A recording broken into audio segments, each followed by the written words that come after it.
ከኢትዮጵያ ትንሣኤ ጋር ተያይዘው የተነገሩትን ቢቶች ኦልሞስት አብዛኞቹ ተፈጽመዋል። የኢትዮጵያ ትንሣኤ ይመጣል ብዬ ነው የማምነው። የኢትዮጵያ ትንሣኤ አለ። የምናሳልፈው ህይወት አንፃር አብያተ ክርስቲያናት ቆም ብሎ ማሰብ ያለባቸው ሰዓት ነው። ወርልድ ኦርደር የዛር ሲስተም ነው፣ ምንም ጥያቄ የለውም። በፊት የነበሩ አብያተ መንግስታት ውስጥ ቤተ መንግስቶች ውስጥ ግራር ይተከል ነበር። በቃ ቅዠት የሚያስቸግር ከሆነ ከግራር ልምጭ ቆርጠ ቤታችሁ ውስጥ አድርጉ ይላሉ አባቶች።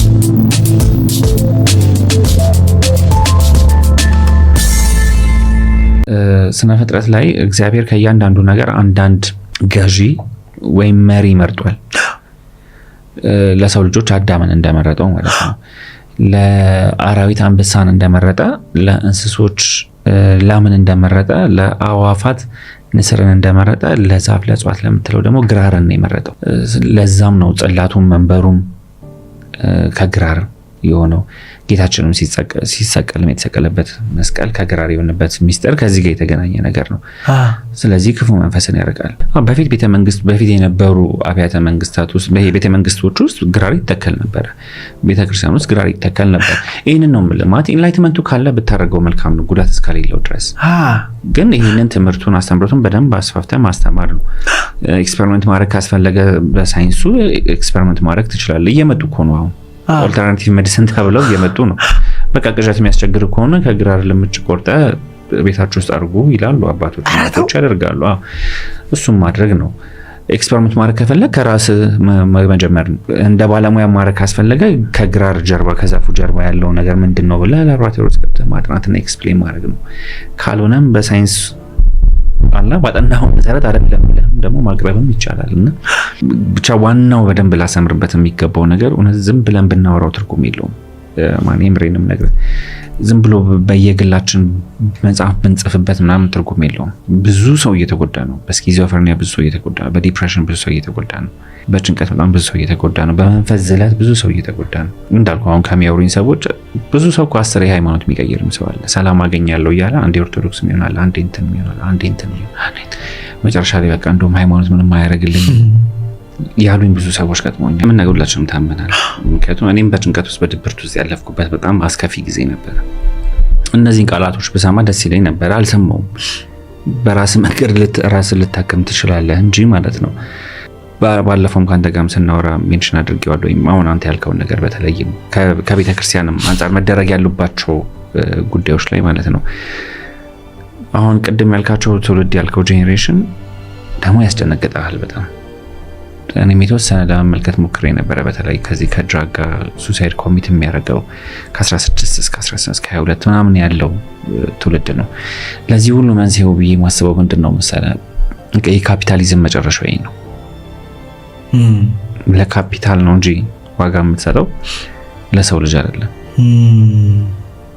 ተረዳይ? በፊት እኮ እኛ ሰው ሞተ ሲባል እኮ ልጅ እያለን በጣም እንደነግጥ ነበረ። ሙዚቃ አትከፍትም። አሁን ትከል ይከፈታል እያልኩ አይደለም። ሶሻል ቫልዩ ነው። አስክሬን ሲመጣ ሰው ቆሞ ነው የሚያሳልፈው፣ ኮፍያ አውልቆ አይደለ? ለአስክሬን ለሚባለው ነገር ራሱ ክብር እንሰጥ ነበር። አሁን ለሰው ልጅ ክብር እንሰጣለን። ታመምኩ እያልኩ ክብር ይሰጣል። የምሬ ነው ማለት ከወደቅ የሚያነሳ አለ። መውደቅህ ብራንድ እና ማርኬት ይደረጋል እንጂ ያ አይደለ? ያንተ መውደቅ ለሶሻል ሚዲያ ኢንጌጅመንት ሰው ከስተማይዝ አድርጎ ሊጠቀምበት አይደለ የሚሞከረው። ይሄ ካፒታሊዝም መጨረሻ ነው። ሶ ባንተ ወርቀት ላይ ካፒታል ቢልድ ለማድረግ እንደ ማህበረሰብ አሁን እንደዛ አይነት ማይንድሴት ውስጥ እየገባ ነው። ኮሌክቲቭሊ ነው ማለት በተቋማቶችም ደረጃ ነው ማለት። ይሄ አንድ ቤተክርስቲያን አንድ ቤተ እምነት ጋር ብቻ ሳይሆን ሁሉም ቤተ እምነቶች ጋር ሁሉም ቤተ እምነት ውስጥ ያሉ ሰዎች የሚያነሱት ቅሬታ ነው። በተለይም ትንሽ ማቹር ያደረጉ አባቶች በሁሉም ሃይማኖቶች ጋር ያሉ ማለት ነውና እኔ ከማወራቸው ከሚያወሩኝ ካሳለፍኩት ከምናሳልፈው ህይወት አንፃር አብያተ ክርስቲያናት ቆም ብሎ ማሰብ ያለባቸው ሰዓት ነው። ሊቃውንቶች ቆም ብሎ ማሰብ ያለባቸው ሰዓት ነው ብዬ ነው ማስበው። የምሬንም ነገር ስም እኔ ሜንሽን ባደርግ ደስ ይለኛል። ለምሳሌ ሐኪም አበበች፣ እሳቸውም ከእሳቸውም ጀርባ ያሉ በጣም ብዙ ሊቃውንቶች እንዳሉ አውቃለሁኝ። እነ ዶክተር ሮዳስ ሌሎችም እዚህ አካባቢ ላይ ያሉ ሊቃውንቶች የምናውቃቸውም በየቦታው ያሉ ይሰበስባቸው ነው ያሉት። እንደ ሐሳብ የሚያነሷቸው ብዙ እዚህ ዘርፍ ላይ ያሉ ሰዎችን አግኝቻለሁ። እኛም ማከም እንፈልጋለን የሚሉ እኛ ይህን ትውልድ ማዳን እንፈልጋለን ብዙ አባቶች ነው ማወራ። ሁላችንም ወድቀናል። ግን በዘመናት ወደ ኋላ ተሄደህም ስታይ ሲለወጥ እንደዚህ ነው። ክርስቶስ የመጣበትንም ጊዜ ስታየው እንደ ማህበረሰብ በጣም የሞራል ልዕልና የወደቀበት ጊዜ ነበረ። የኖህ ጊዜን ብታነሳ ሁሉም ይሄ ኢንላይትመንት የምትላቸው ጊዜያቶች ላይ ሪቮሉሽን የተነሳባቸው ሰዓቶች ላይ አሁን የፍሬንች ሪቮሉሽን በለው ኢንዱስትሪያል ሪቮሉሽን ምናምን በታሪክ ብቻ ለውጥ ሲመጣ ውድቀት አለ። ከውድቀት በኋላ ነው ለውጥ የሚመጣው ትራንስፎርሜሽን የሚመጣው። የኢትዮጵያ ትንሣኤ ይመጣል ብዬ ነው የማምነው። የኢትዮጵያ ትንሣኤ አለ። የኢትዮጵያ ትንሣኤ ስነሳ አብሮ ስሙ የሚነሳው ንጉስ ቴዎድሮስ ነው። ንጉስ ቴዎድሮስ ይመጣል አይመጣም ሌላ ነገር ነው። ግን ንጉስ ቴዎድሮስ ይዞት የሚመጣው አጀንዳ ግን ብዙ ሰዎች አይምሮ ውስጥ እያየወኝ ነው። ብዙ ሰዎች ያንን እየሆኑ እያየወኝ ነው። ያንን እየኖሩ እያየወኝ ነው። ምክንያቱም አንድ ሰው ብቻውን ለውጥ አያመጣም አይደለም፣ ሜትሪክስ ነው። ስለዚህ የኢትዮጵያ ትንሣኤ ሜትሪክስ እየተፈጠረ ነው ወይ ነው የኔ ተስፋ የሚሰጠኝ እሱ ነው። እኔ ስለ ኢትዮጵያ ትንሣኤ ሳወራ በነገራችን ላይ ብዙ ሰው ፌስቡክ ራሱ አይጠቀምም ነበር። ፌስቡክ እንደተጀመረ ሰሞን አካባቢ ነው እኔ ስለ ኢትዮጵያ ትንሣኤ ነው መጻፍ የጀመርኩት። እና ሰው ይሰድብ ነበረ ምናምን፣ ብዙ ሰው አያወራም ነበር ስለ ኢትዮጵያ ትንሣኤ። ስለ ንጉስ ቴዎድሮስ ምናምን ይሄን የሚያውቁ ሰዎች እንትን ሊያረጉ ይችላሉ። አሁን ብዙ ሰው ነው ስለ ኢትዮጵያ ትንሣኤ የሚያወራው። ብዙ ማህበራቶች አሉ በኢትዮጵያ ትንሣኤ ስም የተነሱ ኢትዮጵያ ውስጥ ያው የምታውቃቸው አሁን ስም ሜንሽን ባናደርግም ብዙ ማህበራት አሉ፣ ተቋማቶች አሉ፣ ግለሰቦች አሉ። ስለ ኢትዮጵያ ትንሣኤ በደንብ እየተነገረ ነው። ከኢትዮጵያ ትንሣኤ ጋር ተያይዘው የተነገሩ ትንቢቶች ኦልሞስት አብዛኞቹ ተፈጽመዋል። አንደኛውም ይሄ ነው እውነት ለመናገር ግን ምን አሉኝ መሰለህ፣ ከዚህ በፊት ካልነገርኩ አንድ ነገር ልንገር። የረር አንድ አባት አገኘሁኝና እኔ ግን የሆነ ያው ተስፋ ትቆርጥ የሆነ ሳለ እና ብዙ ሰው ዲስካሬጅ ሲያደርግህ ምናምን በቃ ተስፋ ትቆርጣለህና ግን እውነት የኢትዮጵያ ትንሣኤ ይመጣል ምናምን አልኳቸው። አንተ ራስህን ነው እንደምታየው አሉኝ። የኢትዮጵያ ትንሣኤን ቤት ብለህ አስበው። አሁን ቤቱ እየተሰራ ነው ግን ቤት አልሆነም። መስኮቱን የሆነ ሰውዬ የሆነ ጥግ ላይ እየሰራው ነው። በሩን የሆነ ሰውዬ የሆነ ጣራው ሌላ ቦታ እየተሰራ ነው። ሁሉም ሌላ ቦታ ነው የሚሰራው። ያ ማለት ግን ፕሮሰስ የለም ማለት አይደለም። ትንሣኤ ይመጣል ማለት አይደለም። ሁሉም ነገር ተሰብስቦ መጥቶ አንድ ላይ ቆሞ ሲገጣጣም ነው ቤት መጥቶ አይደለ? የኢትዮጵያ ትንሣኤ እንደዛ አድርጋ አስበዋሉና አሁንም የሆነ ጥግ ላይ ቤቱ የሚሰሩ ሰዎች አሉ፣ መስኮቱ የሚሰሩ ሰዎች አሉ፣ ጣራው የሚሰሩ ሰዎች አሉ። ኒው ወርልድ ኦርደር ከስሞ የኢትዮጵያ አገዛዝ ዓለም ላይ የሚሰፍንበት ዘመን ነው። ኢትዮጵያዊ የሆነ አገዛዝ ማለት ኢትዮጵያዊ የሆነ አገዛዝ ማለት ሆሊስቲክ የሆነ አገዛዝ ነው። የእግዚአብሔርን መንግስት መሰረት ያደረገ ለሰው ልጆች ዋጋ የሚሰጥ ለተፈጥሮ ዋጋ የሚሰጥ ሰዎችን አቢዩዝ የማያደርግ ለራሱ ዓላማ ሰዎችን መጠቀሚያ የማያደርግ እነ ንጉስ ቅዱስ ላሊበላ የመሰረቱት አይነት ማለት ነው።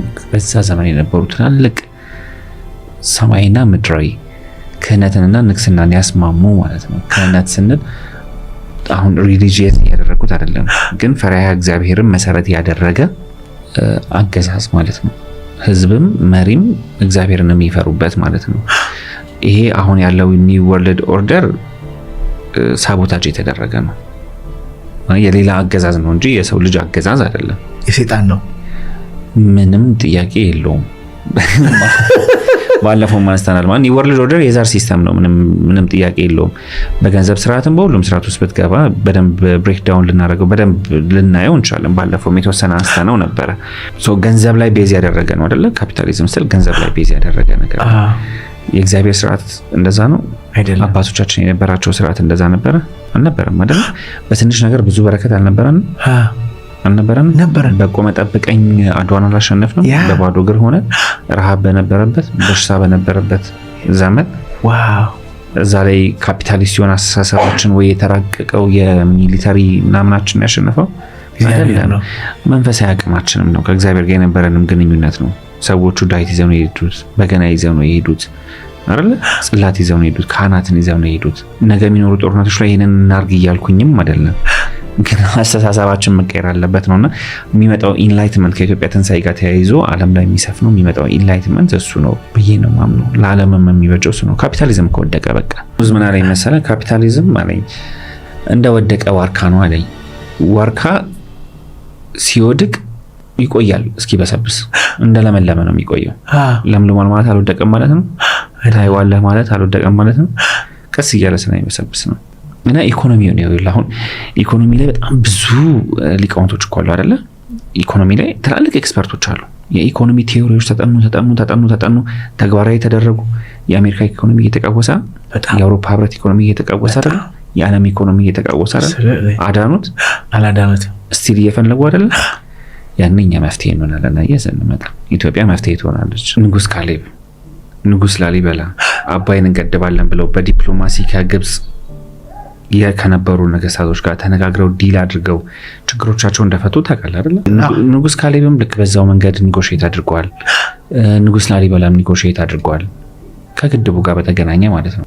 የተያዙ ክርስቲያኖች ነበሩ።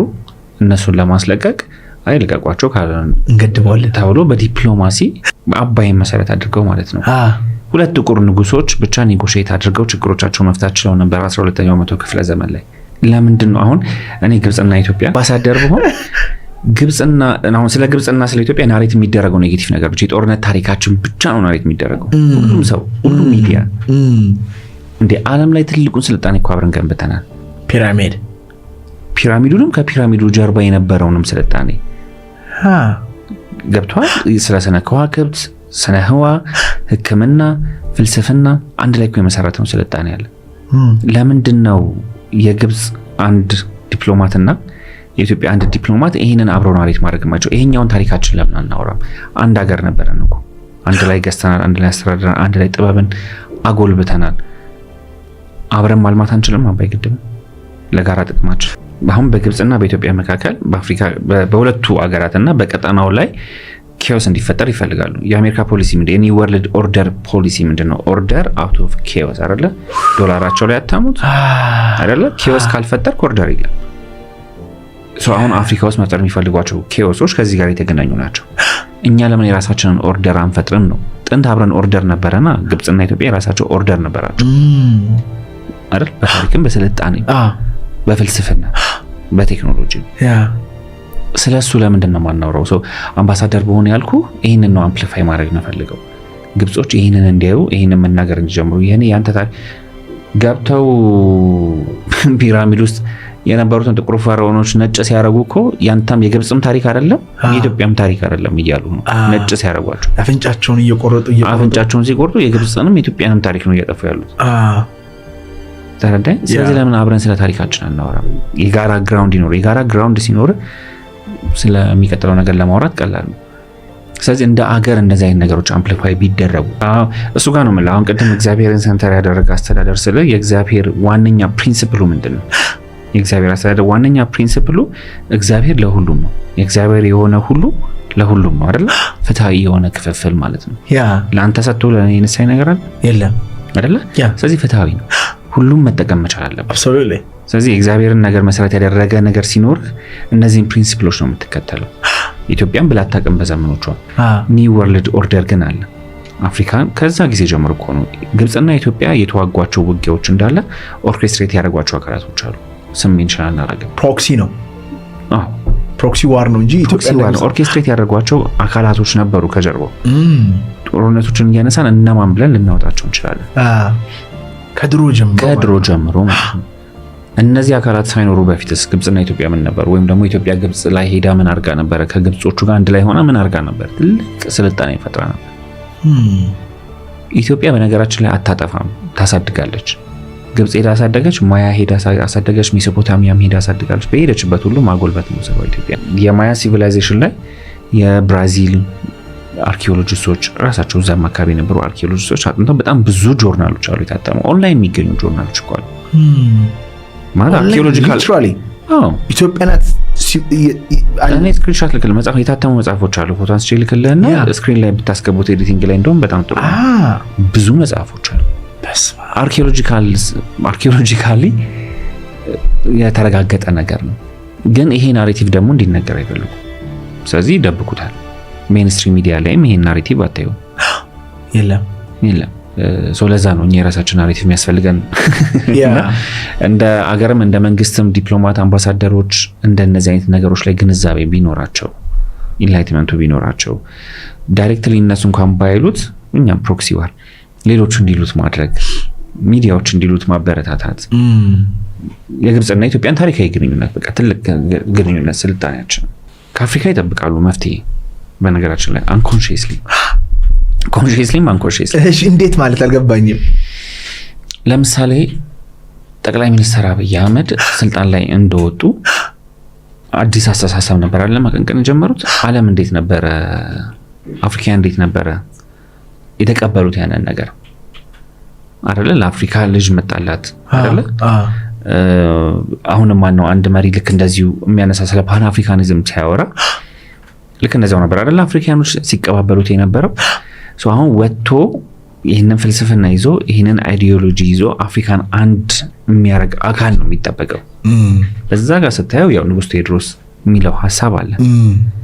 ግን ዞሮ የንጉስ ቴዎድሮስ ሐሳብ ቅድም ስናነሳው የነበረው ሐሳብ ነው። ከፍተኛ የሆነ መንግስት ዓለም ላይ መመስረት ነው። ለማንም ያልሆነ ኢትዮጵያ ከፍ የምትልበት ኢትዮጵያ ለራሷ ብቻ አይደለም ሆና የምታውቀው ቅድም እንዳልኩ ኢትዮጵያ ለሌሎችም ነበር የምትሆነው። ኢትዮጵያ ያረጋገጠችባቸው ቦታዎች እንትን የሚል ዶክመንተሪ አይተሃል? አንተም ብታየው ደስ ይለኛል ካላየው ተመልካቾችን ቢያዩት The Hidden Colors የሚል አላየው ጉግል ላይ ዩቲዩብ ላይ አለ። 5 ሲዝኖች አሉት። 5 ሲዝን አልኩኝ 5 ኤፒሶዶች አሉት ቻፕተሮች። እኔ እያለቀስኩ ነው ያየሁት። ስለምንድን ነው? ስለ አፍሪካን ሲቪላይዜሽን ነው ግን ስለ ኢትዮጵያ ነው። እና እውነት ማን ነው ፖሊሲ ያደረገው? ታሪክ ናሺድ ይባላል። በስማ እና ራሱ ይሄ ታሪክ ናሺድ ሲያወራ ዛሬ ምን ይላል መሰለ ጃፓንን የመሰረቷት ኢትዮጵያውያኖች ናቸው ይላል።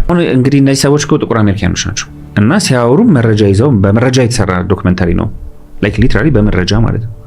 እና ጃፓን የተመሰረተችው ይላል ልክ እንደ ጃማይካ ነው።